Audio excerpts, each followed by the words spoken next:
Salam alaikum, c'est Boutiche Mohamed. Donc on est le lundi 11 juillet 2022. Le 11, ça va être le bordel encore aujourd'hui. Donc il est 10h10. Et donc je suis à Tinia, Wilayat Boumardès, Algérie. Donc dans la nuit du samedi 9 au dimanche 11, donc il y a eu une tuerie dans le township là, de Soweto, là, dans la banlieue de Johannesburg, en Afrique du Sud. Donc au moins, d'après ce que j'ai lu, au moins 18 personnes ont été tuées. Donc je vous informe. Donc en lien avec la Palestine, donc l'Afrique du Sud est le porte-drapeau de la lutte pro-palestinienne. Donc ce qu'il faut comprendre, c'est que l'Afrique du Sud est considérée comme un bastion pro-palestinien que les sionistes doivent faire tomber et soumettre à son peuple une normalisation des relations avec l'occupant israélien. Donc, et l'objectif de tout ça, c'est d'isoler le peuple algérien en Afrique. Donc, je vous informe que l'Afrique du Sud participe à FAMED, EUMADF. Elle doit prendre position et sécuriser les Arabes en Palestine, à Jérusalem plus exactement. Donc quand je dis les Arabes, c'est les Arabes chrétiens et les Arabes musulmans. Donc cette tuerie, donc c'est un rite satanique. Vous nous direz, ouais, mais c'était pas pendant Shabbat, blablabla. Donc, quand Shabbat est fini en Afrique du Sud, donc il n'est pas encore fini à Washington DC, la capitale fédérale des États-Unis, encore moins à Honolulu, dans l'état d'Hawaï, en passant par Los Angeles.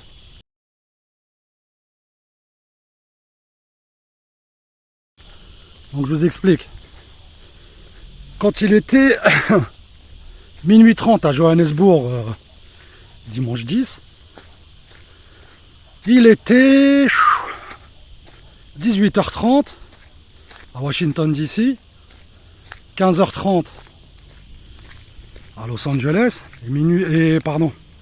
midi 30 à Johannesburg. Midi 30 à Honolulu.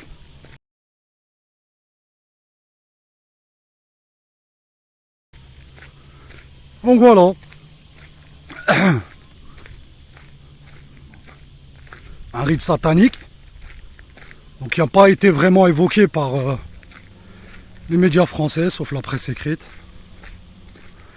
Et donc par exemple, en lien avec les décalages horaires,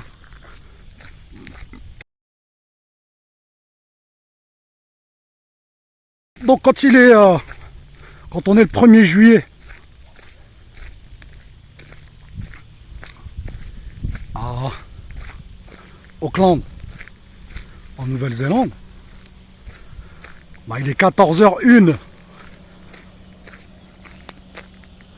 Donc le 30 juin, quand on est le 1er juillet à Auckland, c'est-à-dire minuit 1, il est 14h01 à Johannesburg, donc en étant toujours le 30 juin, il est 5h à Los Angeles, toujours le 30 juin, et à Honolulu, il est 2h01, il est 2h, 30 juin. Donc il y a un décalage, donc le 11 il dure pas 24 heures, il dure plusieurs jours, la journée elle dure plusieurs jours, plus d'une journée pardon. Donc Shabbat dure plus d'une journée.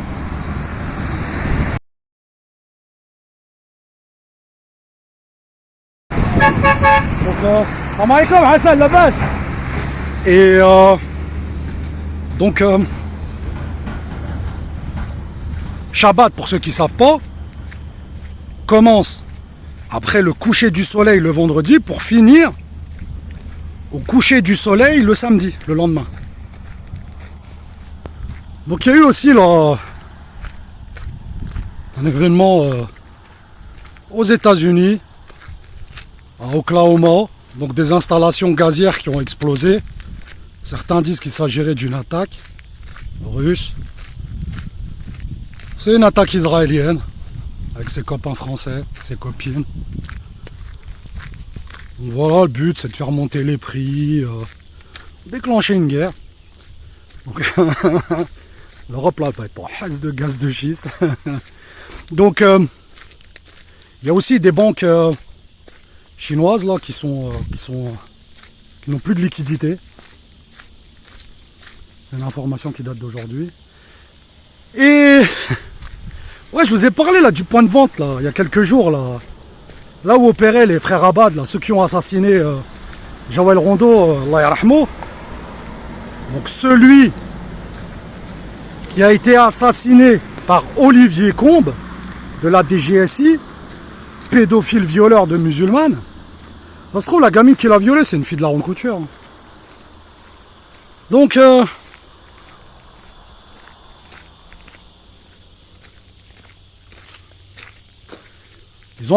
donc il y a eu une arrestation donc d'un dealer là sur ce point de vente.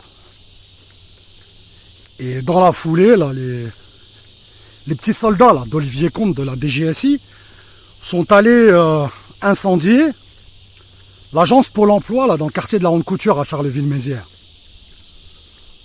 Voilà. Donc bon, après l'agence Pôle emploi leur est inutile, hein, ils n'ont pas de boulot. On leur offre des formations en décalage complet avec le tissu économique local, ce qu'il en reste.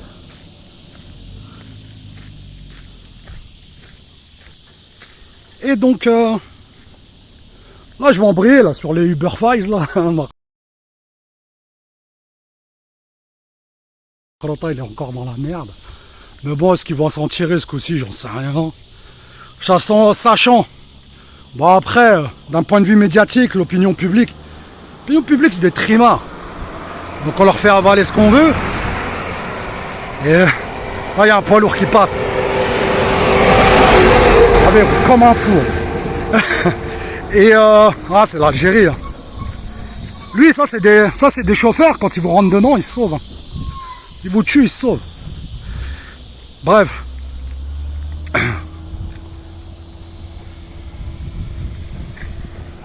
Je vous disais, l'opinion publique, vous leur faites gober ce que vous voulez.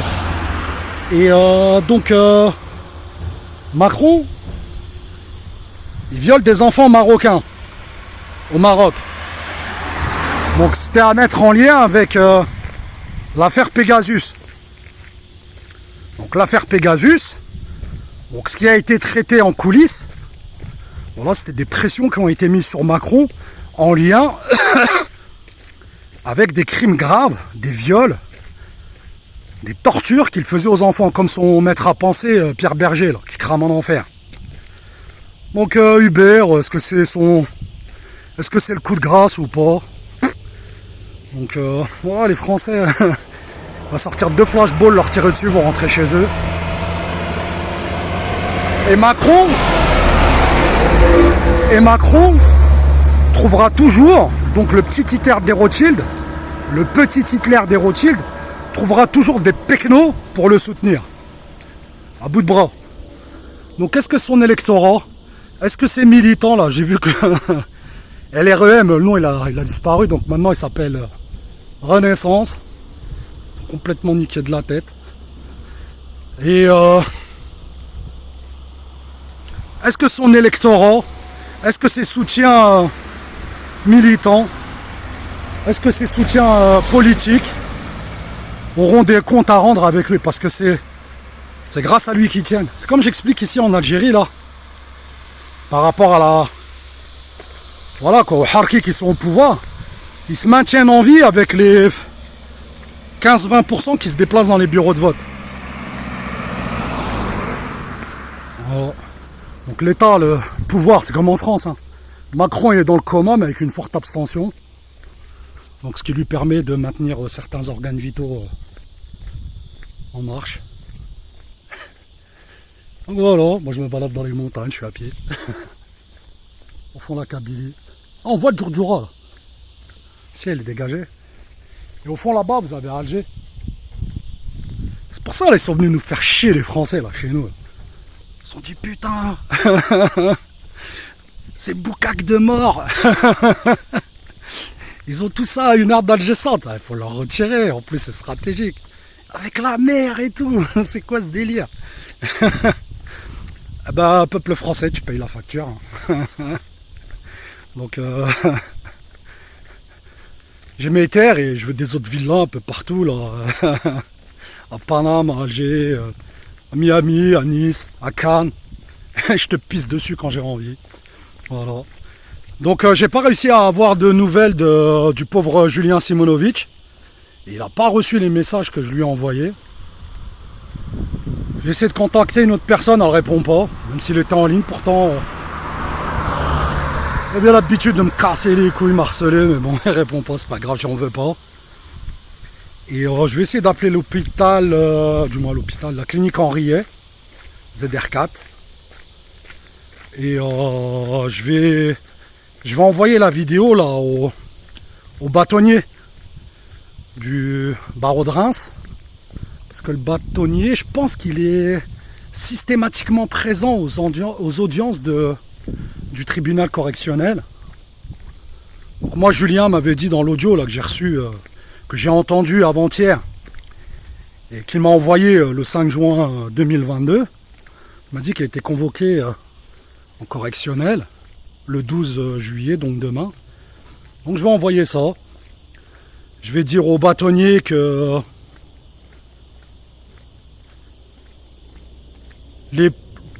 les autorités judiciaires, policières et les psychiatres de l'ARS Grand Est étaient au courant des problèmes, du mal-être de Julien. Aucune mesure n'a été prise pour sa sauvegarde. Donc on l'a laissé, on va dire, sur cette pente glissante. Donc on aurait dû le protéger. Donc eux, vous protégez, les autorités françaises, c'est vous couler. Donc ils auraient dû le couler en avril. Donc utiliser les documents du moins les documents audio que je vous ai transmis, que tout le monde a entendu, que mon nom soit lié à ça.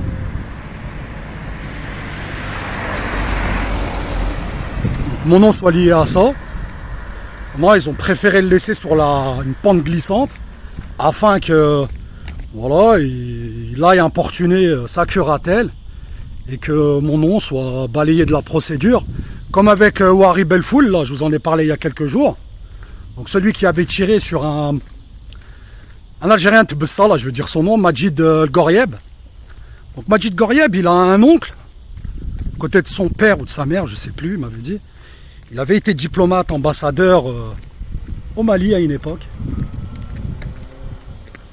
Donc lui, après, bon, il a fait quelques erreurs dans la vie. Mais bon, il s'est fait tirer dessus par Ouari Belfoul. Ouari Belfoul avait confié lors de son incarcération dans le cadre d'un mandat de dépôt suite au coup de feu sur Majid Gorieb.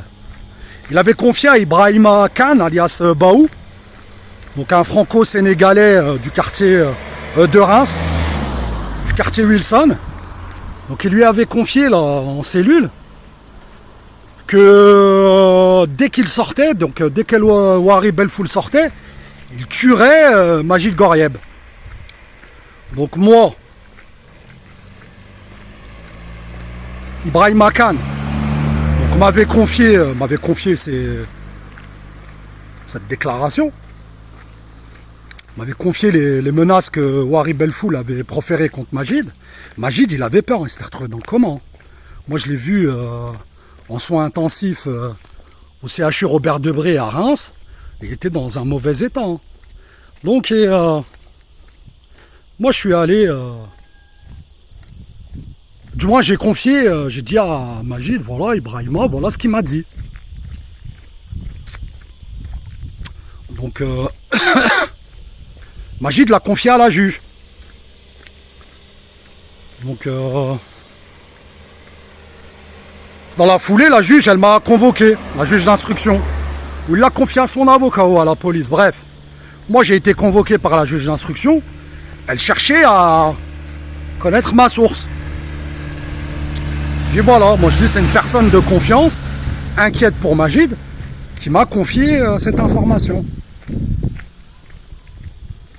Donc j'ai peut-être dû lui dire qu'il fallait réincarcérer. Je lui ai dit moi qui me fait pas peur, Warib Belfoul. Bref.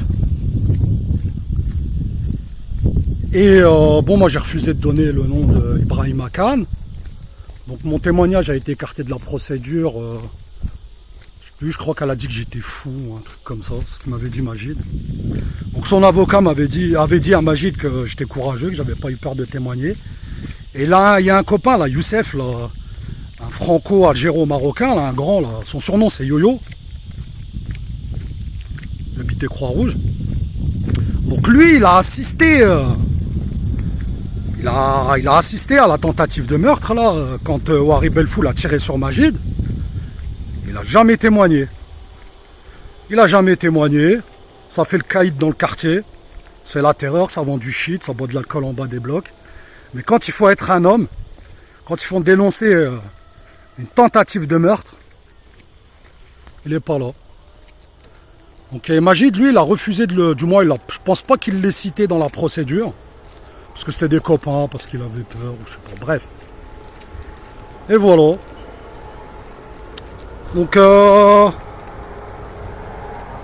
pour en revenir à Julien Simonovic, donc les faits que j'ai dénoncés, donc ne seront pas pris. Il y a un camion qui roule comme un fou, là encore. Et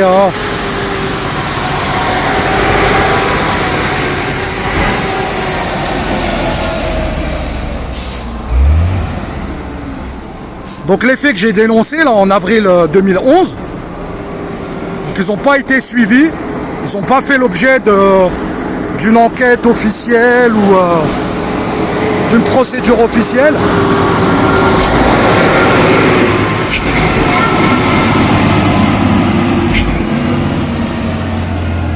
Donc les faits que j'ai dénoncés en avril 2022 n'ont pas fait l'objet d'une procédure officielle.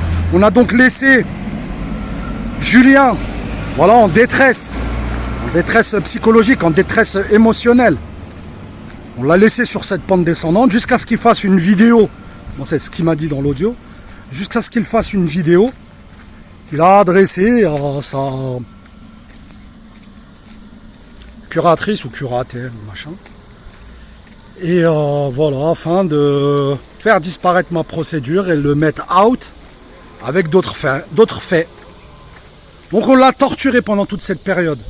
Pendant toute cette période, il a été torturé, on l'a laissé volontairement en détresse afin qu'il commette ce faux pas avec sa curatrice et qu'il soit neutralisé. Voilà, bon, c'est comme ça que je pense, que je réfléchis, et c'est la bonne réflexion. Donc je vous souhaite une bonne journée, une pensée pour nos frères sud-africains. Donc même Nelson Mandela, lui, il avait appris à tirer là, avant d'aller en prison. Il avait pris les techniques de guerre chez les Algériens, chez nous ici. Et nous, on a nos frères musulmans, on a nos frères africains, on a nos frères arabes, amaziren, on a nos frères sud-américains, on a nos frères asiatiques, et on a des frères même européens. Donc Dieu il nous a créés, Allah subhanahu il nous a créés, afin qu'on se rencontre et qu'on s'échange, qu'on ait des échanges, et qu'on se mélange aussi.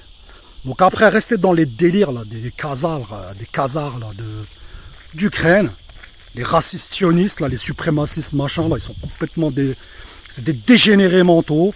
Ils ont tous les défauts créés par Rabbi subhanahu. Mensonge, le viol, la pédophilie, le crime. Bref, suivez-les, foncez dans le mur. Ouais, nous les Français, machin, t'as rien du tout. T'es juste le dindon de la farce. Donc ils t'ont utilisé. Et nous on va te transformer en citron, on va te presser, tu vas payer, puis c'est tout. T'as pas voulu comprendre. Donc comme je vous dis là, ces derniers temps, afin de justifier la facture qui va s'étaler sur plusieurs générations, pensez à transmettre votre haine afin qu'elle soit justifiée, quoi, la facture. Donc je vous souhaite une bonne journée.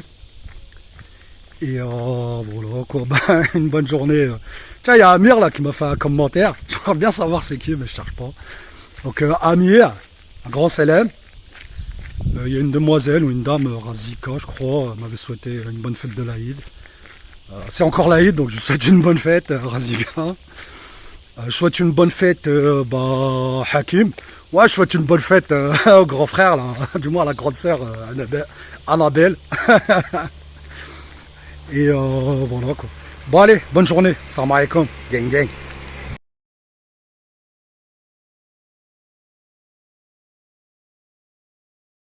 Yes, sir.